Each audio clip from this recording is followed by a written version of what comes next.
Hey, xin chào các bạn. Chào mừng các bạn đã đến với kênh YouTube của mình. Mình là Quốc Tịnh. Hiện tại mình đang phát triển kênh YouTube của mình với hướng là chia sẻ kinh nghiệm và những bài học trong lĩnh vực design. Hy vọng những chia sẻ của mình sẽ giúp ích cho các bạn làm tốt hơn trong công việc của mình. Ở video ngày hôm nay, mình sẽ chia sẻ cho mọi người cách tạo một đoạn intro logo mang thương hiệu cá nhân. Như mọi người đều biết, đoạn intro thường có vai trò quan trọng đối với những người làm video chuyên nghiệp. Chẳng hạn như trong một kênh YouTube, các bạn sẽ cần một đoạn intro để giới thiệu về kênh của mình. Đầu tiên, mình xin mời tất cả các bạn cùng mình xem cái mẫu intro mà hôm nay mình sẽ hướng dẫn cho mọi người cùng làm.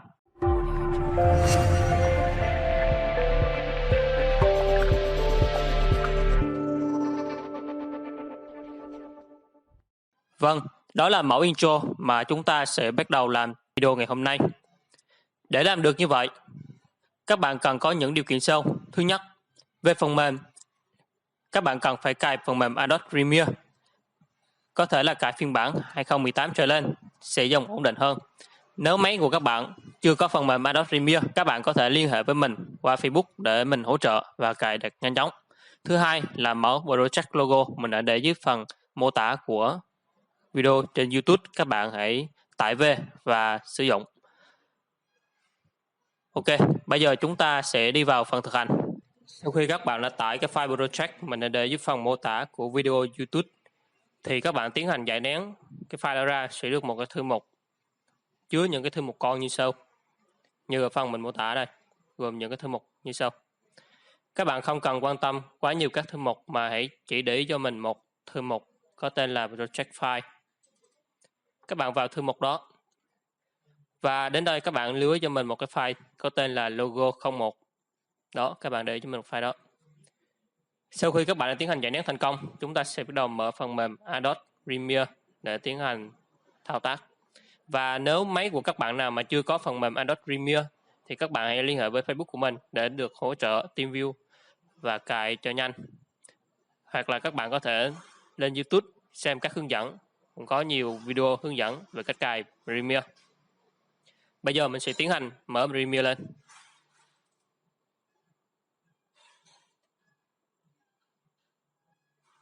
Ok, mở Premiere lên. Vâng, đây là cái giao diện của Adobe Premiere. Đây là mình đang dùng Premiere phiên bản Adobe Premiere CC 2019. Ok, sau khi các bạn đã mở phần mềm Adobe Premiere lên thì các bạn quay trở lại thư mục Project.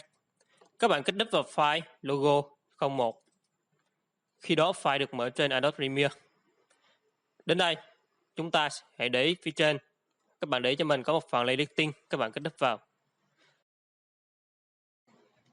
Và các bạn để ý cho mình phía bên tay trái, ở bên dưới, có một phần là Project Logo 01. Ở đây sẽ chứa các file source của mình. Các bạn để ý cho mình có một phần là thay thế logo và text, các bạn kích đúp vào. Kích đúp vào phần này cho mình. Đó. Khi các bạn kích đúp vào thì sẽ hiện ra một cái phần mới. Các bạn nhìn file sang bên phải đi. Đó. Ở đây là chúng ta sẽ thao tác thay thế logo, slogan của mình ở đây. Trước tiên là các bạn còn một điều kiện nữa mà mình đã quên nhắc từ đầu là phải chuẩn bị một cái file logo. Các bạn đã thiết kế và xuất ra file PNG là file nền trong. Ở đây thì mình đã chuẩn bị sẵn một cái file logo rồi. Mình sẽ dùng nó để làm. Đó. Ok. Rồi, bây giờ chúng ta sẽ tiến hành thay thế cái logo của mình và thay thế cái slogan. Ví dụ như là mình sẽ thay thế cái logo này đúng không? Thì các bạn để ý là ở đây nó cũng giống như bên Photoshop thì nó có các laser gọi là lớp. Ở chỗ này thì mình thấy có 2 lớp đúng không? Cái lớp đầu tiên là gì? Nó chính là cái logo các bạn. Và lớp thứ hai nó chính là cái slogan các bạn. Vậy thì các bạn sẽ quay về cái thư mục mà chứa cái file logo. Các bạn sẽ kéo cái file logo này vào. Kéo vào phía trên của Premiere ở cái phần làm việc như thế. Rồi các bạn hãy kéo trục trái, dùng trục trái để kéo cái phần laser của nó dài tới cái dài ngang với cái logo mẫu. Rồi các bạn để ý cho mình có những con mắt này thì các bạn tắt cái logo dưới đi, hay là các bạn nhấn lát để xóa cái logo dưới đó. Ok, được chưa? Rồi mình quên là đến đây là mình phải kéo nhỏ cái logo của mình lại một chút, thì mình nhấn Ctrl Z để mình quay lại để mình xem cái logo mẫu á, nó lớn cỡ nào mà mình edit cái logo mới nó sẽ lớn cỡ như thế. Thì các bạn kích vào laser của cái logo đó, cái logo của các bạn đó, lớp đầu tiên đúng không? Rồi khi các bạn kích vào thì để cho mình ở phía bên trên, bên tay trái thì nó sẽ có một phần effect control, là nó sẽ cho mình edit về kích thước của cái logo này.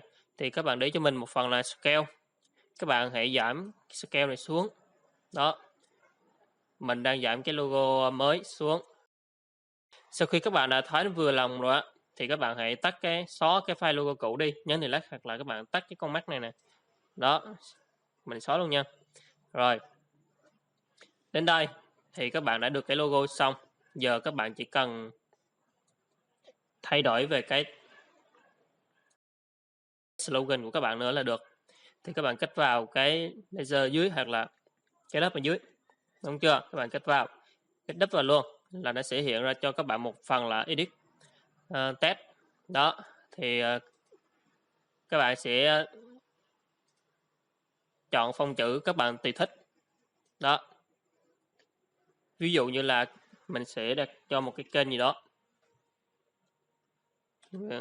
Nguyễn Tuấn Khải channel chẳng hạn. Sau khi các bạn đặt rồi, các bạn nhấn close để mà tắt nó đi. Rồi, đến đây là chúng ta cơ bản đã hoàn thành xong. Và các bạn quay cho mình về cái tab gọi là tab render đó. Các bạn hãy kéo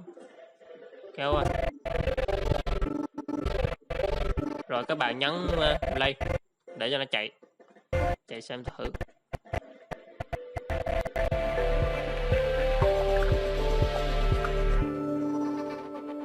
Đó, về cơ bản là chỉ có thế thôi. Và tương tự các bạn có thể thay thế những cái logo khác.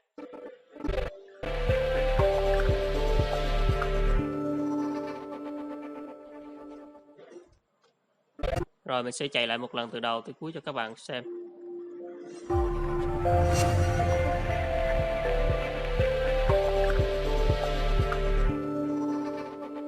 Ok. Rồi xong. Chúng ta đã edit xong đúng không chưa? Rồi sau khi đã edit xong thì các bạn tiến hành xuất cái video này ra, là các bạn vào file, hay là nhấn Ctrl M là phím tắt, hay là các bạn nhấn import đó vào menu. Các bạn chọn cho mình là code của video là H264 nha các bạn, là cái code chuẩn đó. Rồi các bạn hãy chọn cho mình một cái thư mục, các bạn kích vào output name thì nó sẽ dẫn được một cái đường link, các bạn lưu vào một desktop hay đâu đó tùy các bạn. Và các bạn chỉ chọn là import đó, import luôn. Còn không là các bạn chọn import giúp mình luôn nha. Nhớ lưu ý phần này, tại vì mình đã xuất video ra rồi. Thôi để mình import cho các bạn luôn. Ok, đó, nó sẽ render ra rất là nhanh.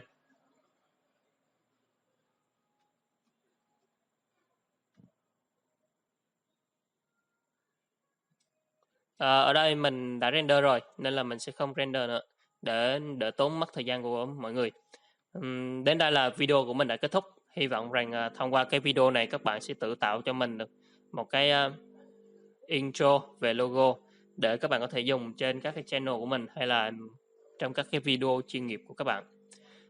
Nếu các bạn thấy hữu ích thì hãy like và subscribe và chia sẻ kênh của mình, ủng hộ cho mình để mình có thể tiếp tục chia sẻ những cái điều tuy là có thể là có nhiều bạn biết nhưng mà có những bạn chưa biết thì sẽ giúp cho các bạn trong công việc của các bạn tốt hơn. Rồi, cảm ơn các bạn đã xem video của mình đến giờ phút này. Xin chào và tạm biệt. Hẹn gặp lại các bạn ở các video lần sau. Bye bye. Bye bye.